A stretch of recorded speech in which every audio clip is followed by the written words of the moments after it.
അധിവസിക്കോ കടലോലങ്ങൾ കവലാതിരുവയ്ക്കോ പടയിൽ അധിവസിക്കോ എന്റെ വീഴ്ത്തുവാ ശത്രു കേളിയോർക്കോ വിചകാരുവാനവൻ അതിരിക്കോ നിന്റെ വീഴ്ത്തുവാ ശത്രു കേളിയോർക്കോ വിചകാരുവാനവൻ അതിരിക്കോ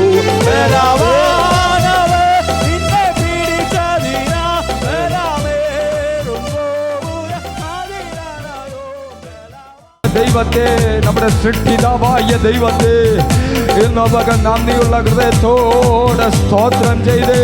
കഴിഞ്ഞൊരാഴ്ച ദൈവം നടത്തിയതിന്, കഴിഞ്ഞൊരാഴ്ച ദൈവം നമ്മളെ പരിപാലിച്ചതിന്, കഴിഞ്ഞൊരാഴ്ച ദൈവം നമ്മളെ സൂക്ഷിച്ചതിന്, കഴിഞ്ഞൊരാഴ്ച ദൈവം നമ്മളെ കൊണ്ടുവന്നതിന്, ഇന്ന് പകൽ നമ്മുടെ ദട്ടഴിച്ചതിന്, നമ്മുടെ വിലാപത്തെ നൃത്തമാക്കിയതിന്, നമ്മുടെ കണ്ണുനീര് മാറ്റിയതിന്, നമ്മുടെ കണ്ണിനെ കണ്ണുനീരിൽ നിന്ന്, കാലിനെ വീഴ്ചയിൽ നിന്ന്, പ്രാണനെ മരണത്തിൽ നിന്ന് വിടുവിച്ചതിന് എല്ലാവരും ഇന്ന് പകൽക്കാല കർത്താവിനെ നന്ദിയോടെ സ്തോത്രം ചെയ്ത് ഇന്ന് പകൽ ഹല്ലേലൂയ. മരുഭൂമിയിലും മന്ന തന്ന, മരുഭൂമിയിലും നടത്തിയ, ചെങ്കടലിൽ കൂടി ചെങ്കൽ പാതി ഒരുക്കിയ, ആമേ മാറയെ മധുരമാക്കിയ, തീക്കൽ പാറയിൽ നിന്ന് വെള്ളം തന്ന, ആമേ ലിവ്യാദാന്റെ തലയെ തകർത്ത് ഇറച്ചി തന്ന ഇന്ന് പകൽക്കാലം ആ കർത്താവിനെ നന്ദിയോടെ എത്ര പേര് ചേർന്ന് ആമേൻ പറയും, സ്തോത്രം ചെയ്യും. ഹല്ലേലൂയ, ഹല്ലേലൂയ, ഹല്ലേലൂയ. ആമേൻ. എൻ മനമേ യഹോവയെ വാഴ്ത്തുക, എൻ്റെ സർവാന്തരംഗവും അവൻ്റെ വിശുദ്ധ നാമത്തെ വാഴ്ത്തുക. എൻ മനമേ യഹോവയെ വാഴ്ത്തുക, അവൻ ചെയ്ത ഉപകാരങ്ങളൊന്നും മറക്കരുത്. ഇന്ന് പകല കർത്താവിൻ്റെ സന്നിധി നമ്മളെ ഏൽപ്പിച്ചു കൊടുക്കാം. ഹല്ലേലൂയ. ഓ നന്ദിയോ.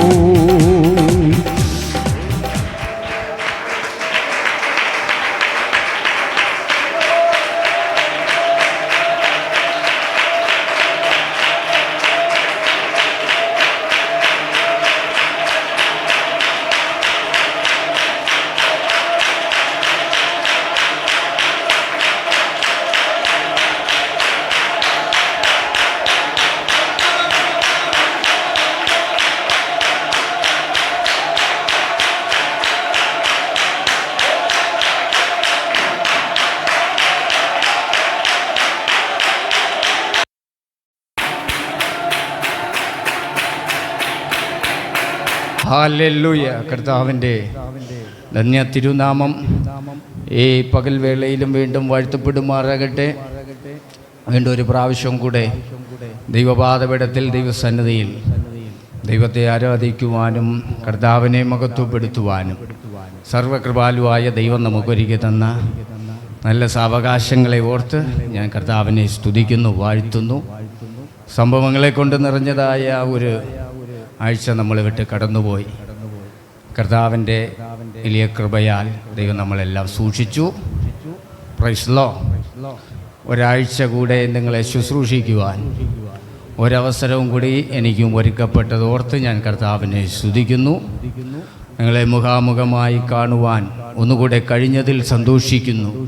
പല ഭവനങ്ങളിലായിരുന്നു നമുക്കൊരുമിച്ച് കാണുവാൻ കഴിഞ്ഞില്ലെങ്കിലും കർത്താവിൻ്റെ കൃപ കൊണ്ട് ദൈവം നമ്മളെ പൊതിഞ്ഞു സൂക്ഷിച്ചു.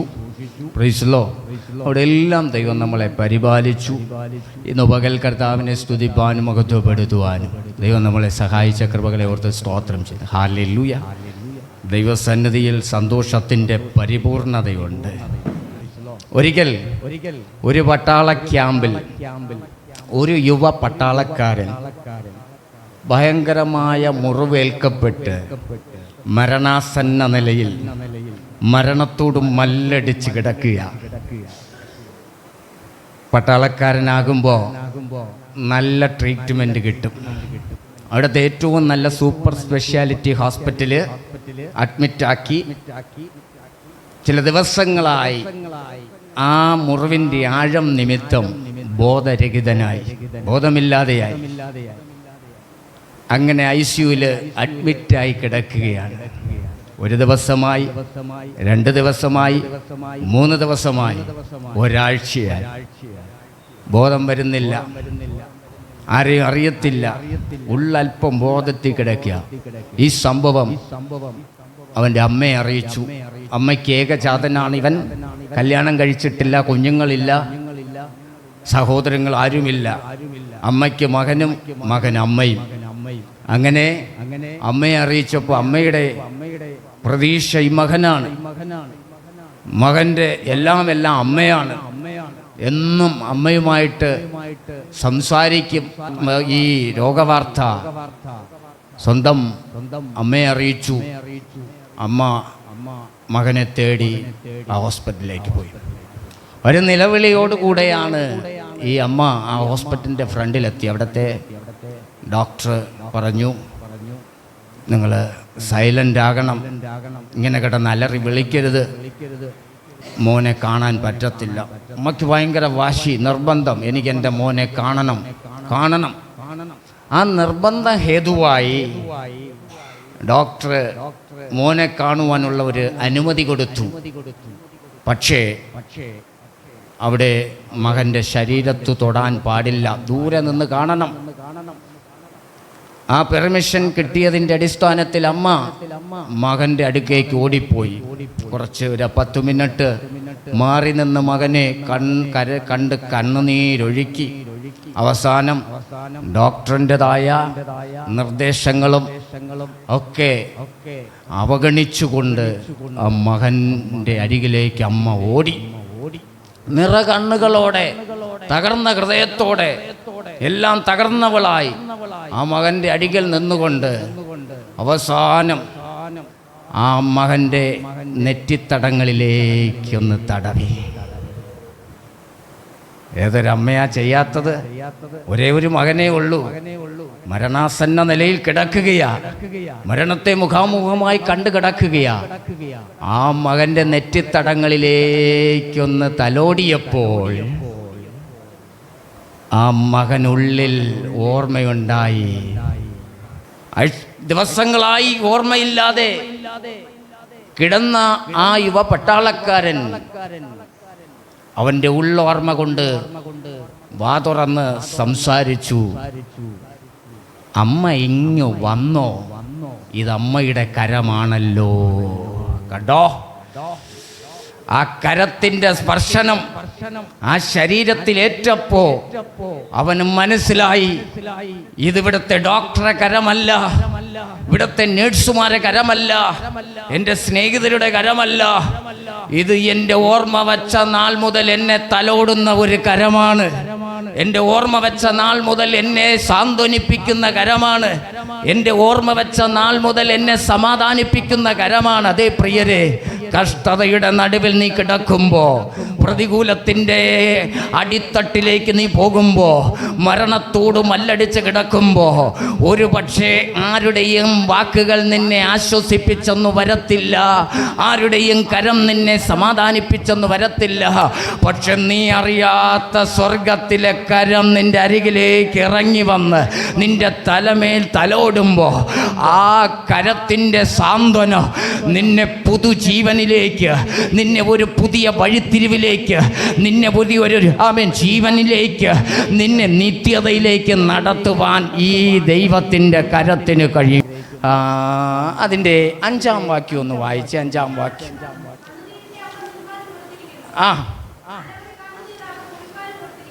നീ അവർക്ക് കണ്ണുനീരിൻ്റെ അപ്പം തിന്മാൻ കൊടുത്തിരിക്കുന്നു, അനവധി കണ്ണുനീർ അവർക്ക് കുടിപ്പാനും കൊടുത്തിരിക്കുന്നു. അനവധി കണ്ണുനീർ അവർക്ക് കുടിപ്പാനും കൊടുത്തിരിക്കുന്നു. ഹല്ലേലൂയ. കണ്ണുനീരിൻ്റെ അപ്പം. Price the lord. ഹല്ലേലൂയ. കണ്ണുനീരിൻ്റെ അപ്പം അവർക്ക് തിന്നാൻ കൊടുത്തിരിക്കുന്നു. കണ്ണുനീരിൻ്റെ അപ്പം. കണ്ണുനീരിൻ്റെ അപ്പം എന്ന് പറയുന്ന ഒരു അപ്പം ഉണ്ടോ? Price the Lord. ഉണ്ടോ? അങ്ങനെ ഒരു അപ്പം നമുക്കൊരു കടയിലും ഒരു മാർക്കറ്റിലും നമുക്ക് കിട്ടത്തില്ല. കണ്ണുനീരിൻ്റെ അപ്പം. Price the Lord. സങ്കീർത്തനക്കാരൻ അവിടെ ഉദ്ദേശിക്കുന്നത്, ആഹാരം കഴിക്കുന്ന സമയത്ത് പോലും സമാധാനമില്ല, കണ്ണുനീർ കണ്ണ് നിറഞ്ഞൊഴുകും. സമാധാനത്തോടെ ഒരു പിടി ആഹാരം വാരി കഴിക്കുവാൻ, സമാധാനത്തോടെ ഒരു പിടി ആഹാരം വാരി കഴിക്കുവാൻ പോലും സങ്കീർത്തനക്കാരന് കഴിയുന്നില്ല, സങ്കീർത്തനക്കാരന് പറ്റുന്നില്ല. സങ്കീർത്തനക്കാരൻ ആമേ സ്തോത്രം അത്രയ്ക്ക് പ്രതിസന്ധിയിലാണ്. Price the Lord. കഴിക്കാൻ പോലും കഴിയാത്ത രീതിയിൽ ആ മനുഷ്യൻ വല്ലാത്ത പ്രതിസന്ധിയിലാണ് എന്നാണ്. 2 വെള്ളം കുടിക്കുന്നതിന് പകരം കണ്ണുനീർ 2 കണ്ണിൽ നിന്നും നിറഞ്ഞൊഴുകി അത് വാട്ടറായി മാറുകയാണ്, ദാഹജലമായി മാറുകയാണ്. അനവധി കണ്ണുനീർ കുടിപ്പാൻ കൊടുത്തിരിക്കുന്നു. ഹല്ലേലൂയ. അനവധി കണ്ണുനീർ കുടിപ്പാൻ കൊടുത്തിരിക്കുന്നു. അപ്പം എന്ന് പറയുമ്പോ അപ്പം ബൈബിളിൽ ആദ്യമായി പറഞ്ഞിരിക്കുന്നത് ഉൽപ്പത്തി പുസ്തകമാണ്. ഉൽപ്പത്തി പുസ്തകം 14-ാം അധ്യായം അതിന്റെ 17-18 വാക്യം ഒന്ന് വായിച്ചേ. 14-ാം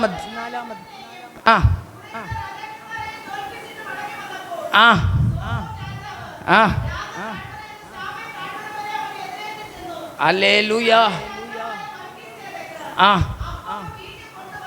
ആമേൻ സ്തോത്രം. ഇവിടെ നമ്മൾ വായിച്ച് കേൾക്കുന്നത്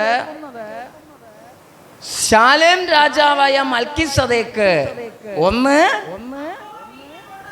അപ്പവും വീഞ്ഞും കൊണ്ടുവന്നു. അപ്പവും വീഞ്ഞും കൊണ്ടുവന്നു. Price the lord. ഹല്ലേലൂയ. 14-ാം അധ്യായത്തിന് മുന്നോടിയായി നമ്മൾ പഠിക്കുമ്പോൾ 12-ാം അധ്യായത്തിൽ സ്വർഗത്തിലെ ദൈവം അബ്രഹാമിനെ വിളിക്കുന്ന ചരിത്രം നമുക്ക് കാണുവാൻ വേണ്ടി കഴിയും. അബ്രഹാമിനെ വിളിച്ചു വേർതിരിച്ച് 12-ാം അധ്യായം അതിന്റെ 4-ാം വാക്യം വായിക്കുമ്പോൾ അബ്രഹാം ദൈവത്തിന്റെ കൽപ്പന പ്രകാരം ദൈവം കൽപ്പിച്ചതുപോലെയൊക്കെയും ചെയ്തു. അല്ലേ? യഹോവ അബ്രഹാമിനോട് കൽപ്പിച്ചതുപോലെ അബ്രഹാം പുറപ്പെട്ടു. അബ്രഹാമിന്റെ കൂടെ ലോത്ത് കൂടെ പോയി. ലോത്തിന് കൽപ്പനയൊന്നും കൊടുത്തില്ല, ലോത്തിനെ വിളിച്ചൊന്നുമില്ല, ലോത്തിനെ തെരഞ്ഞെടുത്തൊന്നുമില്ല. അബ്രഹാമിനെയാണ് ദൈവം വിളിച്ചത്, അബ്രഹാമിനെയാണ് തെരഞ്ഞെടുത്തത്, അബ്രഹാമിനെയാണ് ദൈവം കണ്ടത്. പക്ഷേ അബ്രഹാമിന്റെ കൂടെ അബ്രഹാമിന്റെ കസിനും കൂടെ അങ്ങ് ഇറങ്ങി. കൊള്ളാമല്ലോ ഇത്. അബ്രഹാമിന്റെ കൂടെ നടന്നപ്പോൾ ആമേൻ ഹല്ലേലൂയ, എല്ലാം സുഭിക്ഷമാണ്, സന്തോഷമാണ്, ഒന്നിനും കുറവില്ല, എല്ലാം സന്തോഷമാണ്, എല്ലാം ഒറ്റയൊക്കെ ആയിരിക്കുന്നു. പക്ഷെ അബ്രഹാമിന്റെ കൂടെ അബ്രഹാം ഇതാ ഇന്നെന്ന് പറഞ്ഞതാ ഒരു വിസ വന്നതാ പോവുകയാണ്. അബ്രഹാമിൻ്റെ കൂടെ ഒന്ന് പോയാൽ നടന്നാൽ കാര്യങ്ങളൊക്കെ ഭംഗിയായിരിക്കുമെന്ന് ലോത്തിന് മനസ്സിലായി. ലോത്ത് അബ്രഹാമിൻ്റെ കൂടെ അങ്ങോട്ട് ഇറങ്ങാനിടയായി. ഹല്ലേലൂയ. അബ്രഹാമിൻ്റെ കൂടെ ലോത്തും പോയി. പക്ഷേ 13-ാം അധ്യായത്തിലേക്ക് നമ്മൾ വരുമ്പോ അബ്രഹാമും ലോത്തും തമ്മിൽ ഒരു അഭിപ്രായ വ്യത്യാസം. സത്യം പറഞ്ഞ അബ്രഹാമിനും ലോത്തിനും തമ്മിൽ വ്യത്യാസമല്ല, ഇടയന്മാർ തമ്മിലുള്ള ഒരു വ്യത്യാസ പ്രശ്നമാണ് അവിടെ ഉണ്ടായത്. ഇടയന്മാർ തമ്മിൽ എവിടെയും അങ്ങനെയാണല്ലോ, ഇടയന്മാർ തമ്മിൽ. കാരണം ദേശത്തിന് അബ്രഹാമിന്റെ സമ്പത്ത് ലോത്തിന്റെ സമ്പത്ത് വഹിച്ചുകൂടാതെ അത്രയ്ക്ക് വർദ്ധിച്ച് മഹാധനവാനായി അബ്രഹാം മാറി. അബ്രഹാമിനെ ദൈവം വാഗ്ദത്തം കൊടുത്ത് വിളിച്ചതാ. അബ്രഹാമിനോട് പറഞ്ഞു, ആമേൻ, ഞാൻ നിന്നെ ഐശ്വര്യമായി അനുഗ്രഹിക്കാമെന്ന്. അബ്രഹാമിനോട് പറഞ്ഞു, ഞാൻ നിന്നെ ആമേൻ വർദ്ധിപ്പിക്കുമെന്ന്. നിന്നെ അനുഗ്രഹിക്കുന്നവരെ ഞാൻ അനുഗ്രഹിക്കുമെന്ന്, നിന്നെ ശപിക്കുന്നവരെ ഞാൻ ശപിക്കുമെന്ന്. ഇന്നു പകൽക്കാലം വാഗ്ദത്തമുള്ളവൻ എവിടെ പോയാലും ഒരു ദൈവപ്രവൃത്തി കാണാൻ കഴിയും. കുഞ്ഞെ, നിനക്ക് വാഗ്ദത്തമുണ്ടോ? ദൈവ പൈതലേ, നിനക്ക് വാഗ്ദത്തമുണ്ടോ? നിന്നെ ഏത് മരുഭൂമിയിൽ കൊണ്ടിട്ടാലും അവിടെയും ദൈവം നിന്നോട് കൃത്യമായി സംസാരിക്കും. അതുകൊണ്ട് ഹോശയ്യ പറയുന്നത്, ഞാൻ അവളെ വശീകരിച്ച് മരുഭൂമിയിൽ കൊണ്ടുപോയി കൃത്യമായി സംസാരിക്കൂ. ഒരു കാര്യം വ്യക്തമായിട്ട് പറയാം, കർത്താവിൻ്റെ കരം നിന്റെ കൂടെ ഉണ്ടെങ്കിൽ, ദൈവത്തിൻ്റെ കൈവയ്പ് നിന്റെ മേലുണ്ടെങ്കിൽ, ദൈവത്തിൻ്റെ വാഗ്ദത്തം നിന്റെ മേലുണ്ടെങ്കിൽ, നീ ഏത് വനാന്തരത്തിൽ പോയി കിടന്നാലും അവിടെയും തൻ്റെ ദൂതൻ ദൂതനെ അയക്കുന്ന ഒരു സ്വർഗം നിന്റെ കൂടെ ഉണ്ട്. അവിടെയും നിനക്ക് വേണ്ടി സ്വർഗം തുറക്കുന്നൊരു ദൈവമുണ്ട്. ഇന്നോ പകൽക്കാലം നിന്നെ കരുതാൻ ആരുമില്ലെന്ന് നീ ചിന്തിക്കണ്ട. നിന്നെ ആമേ സ്തോത്രം സഹായിക്കാൻ ആരുമില്ലെന്ന് നീ ചിന്തിക്കണ്ട. നിന്നെ ആമേ സ്തോത്രം ഹല്ലേലൂയ 2 വാക്ക് പറഞ്ഞ് പ്രോത്സാഹിപ്പിക്കാൻ ആരുമില്ലെന്ന് നീ ഭാരപ്പെടണ്ട. ഇന്നോ പകൽ കൂടെ പിറപ്പുകൾ കൈവിട്ടാലോ, കുടുംബക്കാർ കൈവിട്ടാലോ, ആമേ സ്തോത്രം ഹല്ലേലൂയ നല്ല വാക്ക് പറഞ്ഞു തന്ന് നിന്നെ കൃപയിലേക്ക് നടത്തിയവർ നിന്നെ കൈവിട്ടാലോ, നിന്നെ വിളിച്ച ദൈവം നിന്നെ കൈവിടത്തില്ല. നിന്നെ അന്ത്യത്തോളം നടത്താൻ എൻ്റെ ദൈവം മതിയായവനാണ്. Praise the lord. ഹല്ലേലൂയ, ഹല്ലേലൂയ. അതവർക്ക് പ്രശ്നമായി. അവർ തമ്മിലൊരു കോംപ്രമൈസിലെത്തി. ഒരു കാര്യം ചെയ്യാം, ഇങ്ങനെ പോയി കഴിഞ്ഞാൽ ചിലപ്പോൾ കലഹമാകും, കലാപമാകും, പിന്നെ ആഭ്യന്തര യുദ്ധമാകും, എല്ലാമാകും. അതുകൊണ്ട് നമുക്ക് തമ്മിൽ പിരിയാം. അബ്രഹാം ഒരു തീരുമാനമെടുത്തു, നീ വലത്തോട്ടെങ്കിൽ ഞാൻ ഇടത്തോട്ട്. അങ്ങനെ 13-ാം അധ്യായത്തിൽ അവർ തമ്മിൽ പിരിയുകയാണ്. ലോത്ത് സ്വതം ലക്ഷ്യമാക്കി, പാപം ലക്ഷ്യമാക്കി, ലോകത്തിന്റെ മോഹം ലക്ഷ്യമാക്കി, ഇവിടത്തെ നീരോട്ടം ലക്ഷ്യമാക്കി, ഇവിടത്തെ ജോലി ലക്ഷ്യമാക്കി, ഇവിടത്തെ എല്ലാം ലക്ഷ്യമാക്കി ലോത്ത് മുന്നോട്ട് പോയിക്കൊണ്ടിരുന്നപ്പോ അബ്രഹാമിന് നോക്കാമായിരുന്നു. Praise the lord. അവിടെ അബ്രഹാം ഒരു വിട്ടുവീഴ്ചയായിട്ട്, നീ തെരഞ്ഞെടുത്തു, ആദ്യം നീ എടുത്തതിന്റെ ബാക്കി മതി എനിക്ക്, അല്ലേ? കൃപയുള്ളവൻ അങ്ങനെയാ, താണ് കൊടുക്കും. ഹല്ലേലൂയ. കൃപയുള്ളവർ അങ്ങനെയാ. ആമേ സ്തോത്രം. ദൈവസന്നിധിയിൽ ആമേ ഒന്ന് ഇരുന്നു കൊടുക്കും. ആമേൻ. കൃപയുള്ളവര് ഇന്ന് പകൽക്കാലം ഒരു കാര്യം ഞാൻ പറയാം, ദൈവ കൃപയുണ്ടോ ഇന്ന് പകൽ ദൈവസന്നിധിയിൽ ഒഴിഞ്ഞു മാറിക്കൊടുക്കും. അഭിഷേകം ഉണ്ടെങ്കിൽ ഒഴിഞ്ഞു മാറും.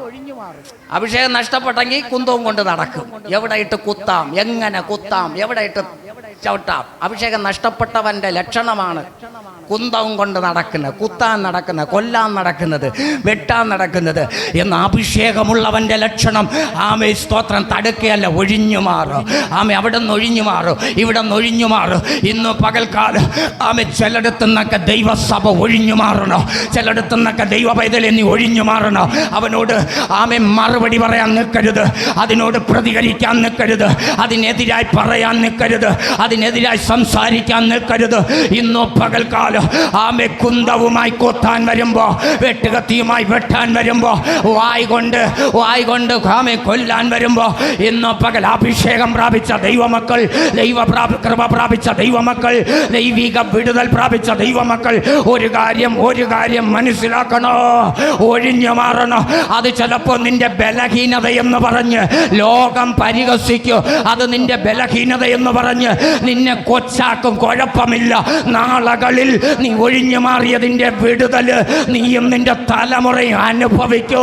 അന്ന് ഹല്ലേലൂയ സകലരും പരാജയപ്പെടും. ഒരു ADMK നവീൻ ബാബു അല്ലേ, കഴിഞ്ഞ ചില ആഴ്ചകൾക്ക് മുമ്പ് അദ്ദേഹത്തെ കുറിച്ച് എനിക്ക് അറിയത്തില്ലായിരുന്നു. ഞാൻ ഒരു പത്രമൊന്നും ശരിക്കും അങ്ങനെ നോക്കാതിരുന്നു.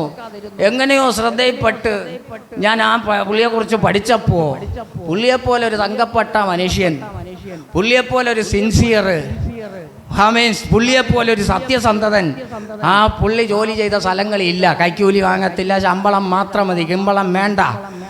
ശമ്പളം വാങ്ങിച്ച് കാര്യങ്ങളെല്ലാം നല്ലാറ്റ് നോക്കി കണ്ട് ചെയ്തുകൊണ്ടിരുന്നു. എന്നാൽ ഒരു PP ദിവ്യ എന്ന് പറയുന്ന ഒരു സഹോദരി, ആ പുള്ളിയോടുള്ള വ്യക്തി വൈരാഗ്യത്തിൽ ആ പുള്ളിയുടേതായ ഒരു അവസാനത്തെ ഒരു മീറ്റിങ്ങിൽ വന്നു പങ്കെടുത്ത്, സെൻഡ് ഓഫ് മീറ്റിങ്ങിൽ വന്നു പങ്കെടുത്തിട്ട് 4 വാക്കേ പറഞ്ഞോളൂ, നമുക്കൊന്നും മനസ്സിലായില്ല.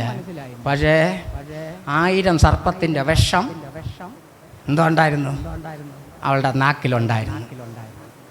മറന്നുപോയി ഞങ്ങള്. Price law. 1000 സർപ്പത്തിൻ്റെ വിഷം. Price low. ആ പുള്ളിക്കാരത്തിയുടെ നാവിലുണ്ടായിരുന്നു. പുള്ളി പോയി ആത്മഹത്യ ചെയ്തു. ഒറ്റ നിമിഷം കൊണ്ട് കണ്ടോ, നാക്കുകൊണ്ട് കൊല്ലാൻ പറ്റിയത്, നാവ് കൊണ്ട് കൊല്ലാൻ സാധിച്ചത് കണ്ടോ. ഒറ്റ നിമിഷം കൊണ്ട് ആ മനുഷ്യൻ ഈ ഭൂമിയിൽ നിന്ന് മാറ്റപ്പെട്ടു പോയി. ഒരു വാക്കുകൊണ്ട് ഇന്നു പകൽ വാക്കുകൊണ്ട് കൊല്ലാൻ വരുന്നവർ കാണും, നാക്കുകൊണ്ട് കൊല്ലാൻ വരുന്നവർ കാണും, കടക്കത്തി കൊണ്ട് കൊല്ലാൻ വരുന്നവർ കാണും, കടാര കൊണ്ട് കൊല്ലാൻ വരുന്നവർ കാണും, ആമേ ശൂലവും കുന്തവും കൊണ്ട് കൊല്ലാൻ വരുന്നവർ കാണും. അവിടെ നിന്നെല്ലാം നീ എന്ത് ചെയ്യണം?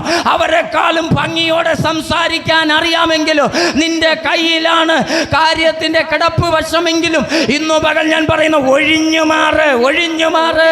ഇന്നു പകൽ നിനക്ക് അത് നാളുകളിൽ അനുഗ്രഹമായി മാറും. അഭിഷേകമുള്ളവന്റെ ലക്ഷണം എന്ന് പറയുന്നത് ഒഴിഞ്ഞു മാറുക.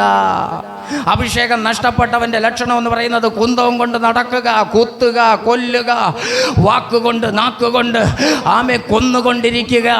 ഇന്നു പകൽ നിന്റെ മേലൊരു അഭിഷേകമുണ്ട് കേട്ടോ. ദൈവ പൈതലെ, നിന്റെ മേലൊരു അഭിഷേകമുണ്ട്. നിന്റെ തലമുറയുടെ മേലൊരു അഭിഷേകമുണ്ട്. നിന്റെ കുഞ്ഞിൻ്റെ മേലൊരു അഭിഷേകമുണ്ട്. നിന്റെ കുടുംബത്തിൻ്റെ മേലൊരു അഭിഷേകമുണ്ട്.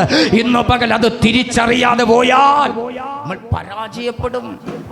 ഹല്ലേലൂയ. ഇവിടെ ഇവൻ സോദോം വരെ കൂടാരം നീക്കി അടിച്ചു. സോദോം നിവാസികളെ കുറിച്ച് ബൈബിൾ വ്യക്തമായി പറയുന്നു, നീചന്മാരും ദുഷ്ടന്മാരും ഒക്കെ ആയിരുന്നു. ആ പട്ടണത്തിലാണ് ലോത്ത് പോയി പാർത്തത്, അവരോടൊപ്പം കൂടിയത്. ഇന്നു പകൽ പിന്മാറ്റക്കാരോടൊപ്പം, ദൈവപ്രിയമില്ലാത്തവരോടൊപ്പം, ദൈവവുമായി ബന്ധമില്ലാത്തവരോടൊപ്പം ഇവിടെ ഇതാ ലോത്ത് പോയി കയറിയപ്പോ അവൻ അവിടെ പരാജയം വന്നു പതിക്കാൻ തുടങ്ങി. 14-ാം അധ്യായം നമ്മൾ വായിക്കുമ്പോ ആമേൻ സ്തോത്രം, ഒരു 4 രാജാക്കന്മാർ 5 രാജാക്കന്മാരുമായുള്ള ഒരു യുദ്ധം നമുക്ക് അവിടെ കാണുവാൻ വേണ്ടി കഴിയും. Price the Lord. 4 രാജാക്കന്മാർ ശക്തന്മാരായിരുന്നു. കെദോർലായോമേരിന്റെ നേതൃത്വത്തിലുള്ള രാജാക്കന്മാർ, 4 രാജ്യങ്ങൾ, അവരുടെ രാജാക്കന്മാർ അവിടെ മുമ്പിൽ വരുന്നവരെല്ലാം പരാജയപ്പെടുത്തി. 1ഉം 2ഉം വാക്യം നമ്മൾ വായിക്കുമ്പോൾ വായിൽ കിട്ടാത്ത വാക്കുകൾ, പേരുകളാണെങ്കിലും പ്രൈസ് ദി ലോർഡ്, അവർ 9 രാജാക്കന്മാർ, ഒരു വശത്ത് 4 രാജാക്കന്മാർ, ഒരു വശത്ത് 5 രാജാക്കന്മാർ. ഈ 4 രാജാക്കന്മാർ ആരും 5 രാജാക്കന്മാരും തമ്മിൽ യുദ്ധം തുടങ്ങി 12 സംവത്സരം. ആ 5 രാജാക്കന്മാർ 4 രാജാക്കന്മാരുടെ കീഴിൽ ഒതുങ്ങിയിരുന്നു, പരാജയം സമ്മതിച്ച് അവിടെ ഇരുന്നു. Price the Lord. 13-ാം സംവത്സരത്തിൽ അവർ സടകുടഞ്ഞിരുന്നു. 14-ാം സംവത്സരത്തിൽ അവർ വീണ്ടും യുദ്ധം ചെയ്തു. യുദ്ധം 5 രാജാക്കന്മാർക്കല്ല കിട്ടിയത്, യുദ്ധത്തിലെ വിജയം 4 രാജാക്കന്മാർക്കാണ് കിട്ടിയത്. ഹല്ലേലൂയ. അങ്ങനെ ആ 4 രാജാക്കന്മാർ 5 രാജാക്കന്മാരോട് യുദ്ധം ചെയ്തു.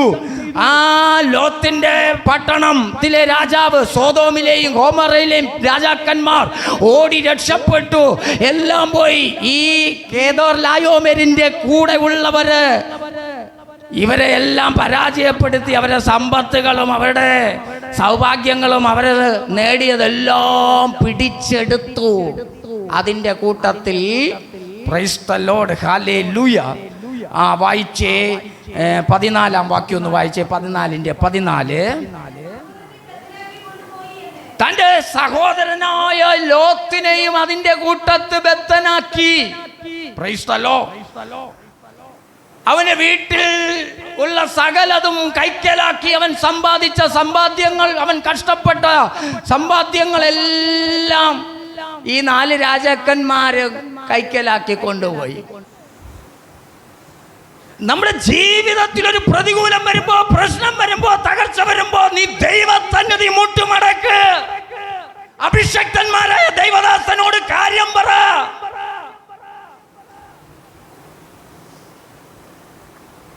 അവിടെ ദൈവം നിനക്ക് വേണ്ടി പ്രവർത്തിക്കും.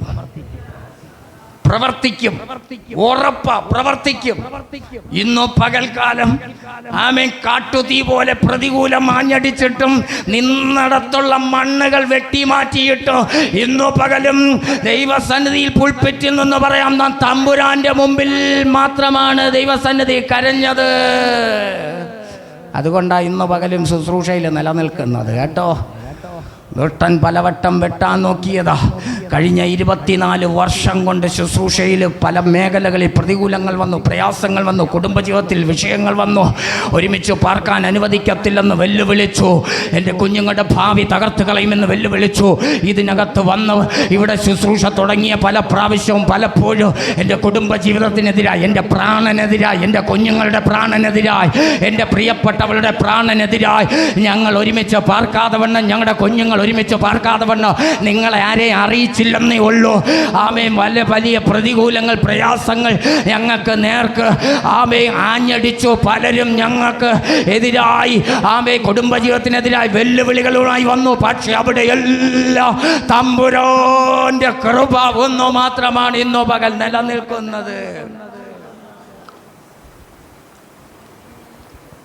ഒരു പ്രതികൂലം വന്നപ്പോ ലോത്ത് തന്റെ ഗുരുനാഥനെ വിളിപ്പിച്ചു, അബ്രഹാമിനെ. ഹല്ലേലൂയ. കുറെ കാലമായി അബ്രഹാമുമായി ബന്ധമില്ല. പെട്ടെന്നൊരു വിളി വന്നപ്പോൾ ഇതെന്താടാ ഇവൻ, കുറെ നാളായല്ലോ വിളിച്ചിട്ട് കാര്യം അന്വേഷിച്ചപ്പോഴാണ് തൻ്റെ സഹോദരനെ ബദ്ധനാക്കി കൊണ്ടുപോയി. ഹല്ലേലൂയ. അത് കേട്ടപ്പോൾ തന്നെ അബ്രഹാം കൈകൊട്ടി ചിരിച്ചില്ല. അബ്രഹാം എന്തോ ചെയ്ത വായിച്ചേ. ഹല്ലേലൂയ. 318 അഭ്യാസികള്. പുള്ളി വലിയ പ്രാർത്ഥനയും ഗ്ലോറിയും ഹല്ലേലൂയയും പ്രൈസ് ദി ലോർഡും അന്യഭാഷയും ഒക്കെ പറഞ്ഞുകൊണ്ടിരിക്കുന്നത് 318 ഗുണ്ടകള്. ഹല്ലേലൂയ. Price the Lord. ഇപ്പം എല്ലാവർക്കും ഗുണ്ടകളുണ്ട്. Price the Lord. പണ്ട് പ്രാർത്ഥിക്കുന്ന വീരന്മാരും ശൂരന്മാരുമായിരുന്നു. ഇന്നെന്ന് പറഞ്ഞാൽ പ്രാർത്ഥിക്കുന്നവരൊന്നുമില്ല, ഗുണ്ടകളാണ്. Praise the lord. ഹല്ലേലൂയ. ഇന്നു പകൽക്കാലം ഒരു കാര്യം ഞാൻ വ്യക്തമായി പറയാം. ഹല്ലേലൂയ. നമ്മുടെ സംരക്ഷണം സ്വർഗത്തിലെ തമ്പുരാനാണ്. നമ്മുടെ സംരക്ഷണം ദൈവമാണ്. ഇന്നു പകൽ നിന്റെ തലയിലെ ഒരു രോമം നിലത്ത് വീഴണമെങ്കിൽ അത് തമ്പുരാൻ അറിയണോ. നിനക്ക് 1000 ദൂതന്മാരെ നിനക്ക് സംരക്ഷണമായി തന്നിട്ടുണ്ട് കേട്ടോ. ഇവിടെ അബ്രഹാമിന്റെ വീട്ടിൽ 318 അഭ്യാസികൾ. എല്ലാം കോരിത്തടവും വാരിത്തടവും ചാടിക്കൊത്തും മലന്നുകൊത്തും എല്ലാം പഠിച്ച് തടഞ്ഞ് നിറവും പ്രാപിച്ച 318 പേര്. ചില സമയങ്ങളിൽ ഉപകരിക്കും. അബ്രഹാം ഈ 318 പേർക്ക് ചെലവും കൊടുത്ത് വീട്ടിൽ വളർത്തിയിരിക്കുക. ആദ്യമായിട്ട് തൻ്റെ സഹോദരനെ ലോത്തിനെ വിടുവിക്കുവാൻ വേണ്ടി ഇവരെയും കൊണ്ടൊരു പോക്ക് പോയി അബ്രഹാം. ഇന്നു പകലെന്നെ കേൾക്കുന്ന ദൈവമക്കളെ, 5 രാജാക്കന്മാരെയും ചില രാജ്യങ്ങളെയും ഒക്കെ തോൽപ്പിച്ച് വിജയശ്രീ ലാളിതരെ പോലെ യോമേരിനെയും കൂട്ടരെയും തോൽപ്പിച്ചിട്ട് വരികയാ. ഹല്ലേലൂയ. അബ്രഹാം ഒറ്റയ്ക്ക് പോയി, ഒരു രാജ്യത്തെയും കൂട്ടുപിടിച്ചില്ല. തന്റെ സഹോദരന്റെ വിഷയം വന്നപ്പോ ഇറങ്ങി അങ്ങോട്ട്. ഇന്നു പകലെന്നെ കേൾക്കുന്ന ദൈവ പൈതലേ, നിന്റെ സമ്പത്ത് നീ അധ്വാനിച്ചുണ്ടാക്കിയത് അന്യ ജാതിക്കാരൻ കുടിക്കേണ്ടതല്ല. നീ കഷ്ടപ്പെട്ടത് ഏതെങ്കിലും വ്യക്തികൾ അനുഭവിക്കേണ്ടതല്ല. ഇന്നു പകൽ നീയും നിന്റെ തലമുറ അനുഭവിക്കേണ്ടതാണ്. അന്യദേശത്താ ഭാവികളുടെ ഇടയിലാ. പക്ഷേ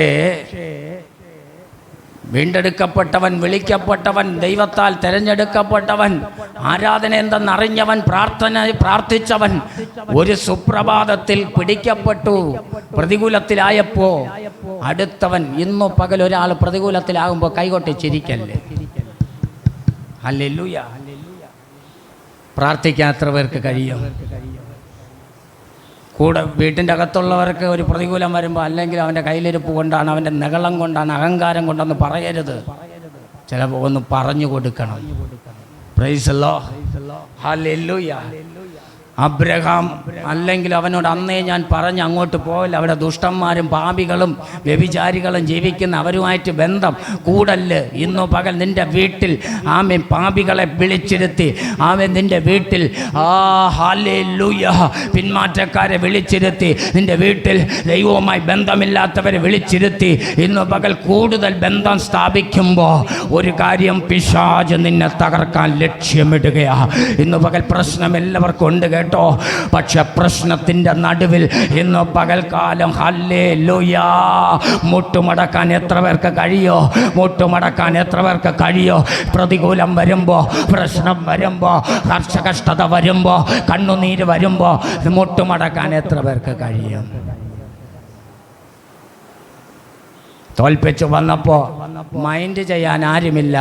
പക്ഷെ ശാലേം രാജാവ് അവനെ രക്ഷിച്ചു കൊണ്ട് വന്നപ്പോൾ ശാലേം രാജാവ് ഇതാ വരുന്നു. 5 രാജാക്കന്മാരെ തോൽപ്പിച്ച് വിജയശ്രീ ലാളിതരെ പോലെ ആമേൻ നിന്നപ്പോൾ അവനെ തോൽപ്പിക്കാൻ ഒരു വ്യക്തിയെ കൊണ്ട് നടന്ന് തൻ്റെ സഹോദരനെ രക്ഷിച്ച് തൻ്റെ സമ്പത്തെല്ലാം മടക്കി കൊണ്ട് ഇതാ വരികയാണ്.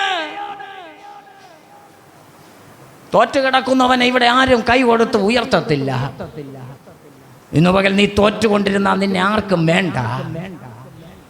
തോറ്റുകൊണ്ടിരുന്നാൽ നിന്നെ ആർക്കും വേണ്ട. ഇന്ന് പകൽ ജയിക്കണം. വെല്ലുവിളിയുടെ മുമ്പിൽ ജയിക്കണം. പ്രതികൂലങ്ങളുടെ നടുവിൽ ജയിക്കണം. പ്രാർത്ഥിക്കുക. അത് പ്രാർത്ഥനയാണ്. ഇന്നു പകൽ കൈക്കരുത്ത് കൊണ്ടല്ല, ആൾബലം കൊണ്ടല്ല, കാശിൻ്റെ ഇത് കൊണ്ടല്ല, ആമേൻ കൂടെ ഉള്ളവരെ കൊണ്ടല്ല. പ്രാർത്ഥനയിൽ ഇന്നു പകൽ പുതിയ നിയമത്തിൽ നമ്മുടെ പോരിൻ്റെ ആയുധം ജഡീകങ്ങളല്ല. നമുക്ക് പോരാട്ടമുണ്ട്. ഒരു പോരാട്ടം വരുമ്പോൾ നിന്നെ ദൈവം പഠിപ്പിക്കും. ഒരു വെല്ലുവിളി വരുമ്പോൾ ദൈവം നിന്നെ പഠിപ്പിക്കും. ഒരു പ്രശ്നം വരുമ്പോൾ ദൈവം നിന്നെ പഠിപ്പിക്കും. എങ്ങനെ ജീവിക്കണമെന്ന് ദൈവം നിന്നെ പഠിപ്പിക്കും. എങ്ങനെ ദൈവത്തോട് അടുക്കണമെന്ന് ദൈവം നിന്നെ പഠിപ്പിക്കും. എങ്ങനെ എന്ന് ദൈവം നിന്നെ പഠിപ്പിക്കും. അതുകൊണ്ട് ഇന്നു പകൽ ഹല്ലേലൂയ, ദൈവത്തോട് നമുക്ക് അടുക്കാം. എല്ലാം തോൽപ്പിച്ചും മടക്കിക്കൊണ്ട് വരുമ്പോ ശാലേം രാജാവ്, ദൈവത്തിന്റെ അഭിഷക്തൻ, ദൈവത്തിന്റെ മഹാപുരോഹിതൻ ഇതാ അബ്രഹാമിനെ എതിരേറ്റ് വരികയാ. എന്താ കൊണ്ടുവരുന്നത്? അപ്പവും വീഞ്ഞും കൊണ്ടുവരികയാ. ഇന്നു പകലെന്നെ കേൾക്കുന്ന ദൈവപൈതലേ, ആമേ അപ്പവും വീഞ്ഞും കൊണ്ട് അബ്രഹാമിനെ എതിരേറ്റ് ഇതോ ശാലേം രാജാവ് വരുന്നു. ഇന്നു പകൽക്കാലം വരേണ്ടവർ വന്നില്ല. ആമേ സ്തോത്രം. വലിയൊരു വിജയം കൊയ്തുകൊണ്ട് വന്നപ്പോൾ വരേണ്ടവർ വരാതെ മാറി നിന്നപ്പോ സ്വർഗത്തിലെ തമ്പുരാൻ ഇന്ന് പകൽ കേൾക്ക്, ആമേ അവനൊരിക്കലും പ്രതീക്ഷിക്കാത്ത ഒരു വ്യക്തിയെ അയക്കുകയാണ്. ഇന്നു പകൽ എന്നെ കേൾക്കുന്ന ദൈവമക്കളോടൊരു കാര്യം വ്യക്തമായി പറയാം. നിന്നെ തേടി വരുന്ന ഒരു ദൈവ സാന്നിധ്യമുണ്ട്. ഇന്ന് പകൽക്കാലം നിന്റെ ജീവിതത്തിലെ ആവശ്യങ്ങൾ അറിഞ്ഞ്, നിന്റെ കുഞ്ഞിൻ്റെ ആവശ്യമറിഞ്ഞ്, ആമേ സ്തോത്രം, നിന്റെ സഭയുടെ ആവശ്യമറിഞ്ഞ്, നിന്റെ വീട്ടിൻ്റെ ആവശ്യമറിഞ്ഞ് സ്വർഗത്തിലെ ദൈവം ഇന്ന് പകൽ ദൂതന്മാരെ നിന്റെ വീട്ടിലയക്കുക. ഇവിടെ ഇരുന്ന് കരയുന്ന വെറുതെ അല്ല കേട്ടോ. ഇവിടെ ഇരുന്ന് കണ്ണുനീരൊഴുക്കുന്ന വെറുതെ അല്ല. ഇവിടെ ഇരുന്ന് നിലവിളിക്കുന്ന വെറുതെ അല്ല. ഇവിടെ ഇരുന്ന് നീറുന്ന വെറുതെ അല്ല. ഇന്ന് പകൽ ആമേ എതിരേറ്റു വരികയാ. ഇന്ന് പകൽ എതിരേറ്റു വരികയാ അബ്രഹാമിനെ.